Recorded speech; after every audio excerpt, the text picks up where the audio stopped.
Self-compassion sounds a lot like self-esteem. Are they the same? No, they're actually quite different. Self-esteem refers to an evaluation of self-worth, that thinking that you're a good person rather than being a bad person. And there's no doubt that lacking self-esteem can be problematic. If you think you're a bad person, you're going to be depressed, you're going to feel bad about yourself, you aren't going to be motivated. But what psychologists are starting to find out is that having high self-esteem is not necessarily so good either, especially what do you have to do to get your high self-esteem. So for instance, in our culture, we need to feel special and above average just to feel okay about ourselves. Now think about that. If everyone has to feel above average at the same time, that's really impossible, right? For instance, 97% of drivers think they're better drivers than other people. Even people who recently caused a car accident think they're better drivers than other people. And we do this in all areas of our lives. So our views of ourselves are not really realistic.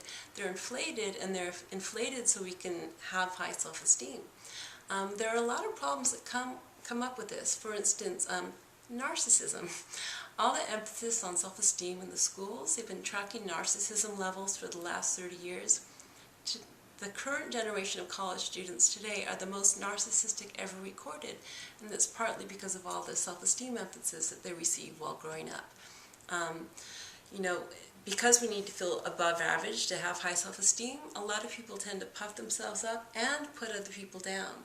So where prejudice comes from, for instance, is feeling that my group is better than your group.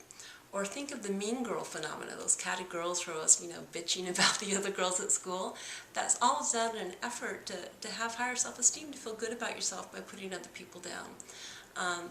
The other problem with having to feel good about yourself, having to have high self-esteem, is it often means that you don't really see yourself clearly, because that would lower your self-esteem. So it's actually a lot easier if I blame your problems on you and it's your fault. That way I can salvage my self-esteem. And it's actually a real problem in relationship dynamics, this trying to salvage your ego all the time. And then one of the last other problems with self-esteem is that it goes up and down, right? So self-esteem is high when you have a success, but it takes a nosedive when you have a failure. So self-esteem goes up and down depending on how well things are going for you. So it can be actually quite unstable. So how is self-compassion different then? So where self-esteem is an evaluation of your self-worth, self-compassion is really just a way of relating to yourself, whether you notice something you like about yourself or if you notice something you don't like about yourself. So it's really a way of treating yourself kindly regardless of circumstances. And this is really important. First of all, to have self-compassion, you don't have to feel better than other people, because self-compassion is based on this sense of common humanity.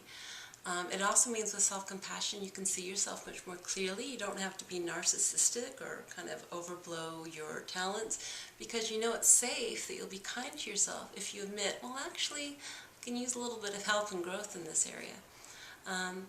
And research actually shows that self-compassion gives you the same benefits as high self-esteem. In other words, because you care about yourself, you aren't anxious, you aren't depressed, you aren't beating yourself up all the time. But you don't have to do things like put other people down or blame all your problems on other people in order to feel good about yourself. And also the great thing about self-compassion is it gives you a sense of self-worth that's much more stable. So self-esteem goes up and down according to your latest success and failure. Self-compassion steps in precisely where self-esteem falls down. When you make a mistake, when you notice something about yourself that you don't really like, that's precisely when you can be self-compassionate and give yourself that sense of caring, concern that you really need. So the research is really showing that self-compassion offers all the benefits of self-esteem, but with fewer of the downsides.